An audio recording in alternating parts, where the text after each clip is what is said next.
মাননীয় সভাপতি মন্দিরের সেক্রেটারি সাহেব এরা দুজনই আছে। মহোদয়রা আপনাদের বলবে যে আমাদের মন্দিরটা রক্ষা করার জন্য আমরা সবাই পাড়ার সব লোক মিলে সবাই মিলিতভাবে মন্দির রক্ষা করার জন্য কাজ করে যাচ্ছি। আপনাদের বিস্তারিত যা বলার আমাদের পক্ষ থেকে আমাদের লগেন্দা বলবে।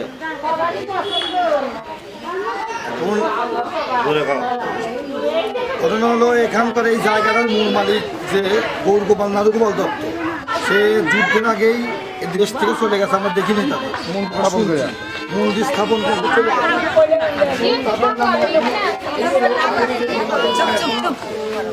এই জায়গা মনে করেন যে চাল দলিল তৈরি করছে জীবন কুমার দত্ত, তৈরি করে নিয়ে সেই জায়গা চলে চেষ্টা করছে।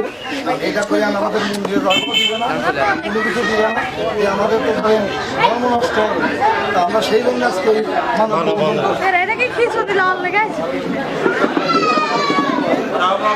মন্দিরের চাওয়া আমাদের চাওয়া পায় না। মন্দির আমাদের কোনো কারো ব্যক্তির কোনো চাওয়া নেই। আমার চাওয়া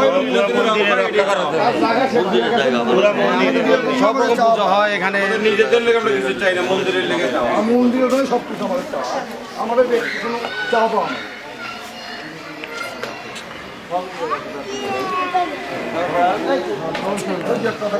হ্যাঁ মামা একটু বলেন আপনাদের দাবি দেওয়া বলে। হ্যাঁ আপনার পরিচয় দিয়ে কথা বলেন।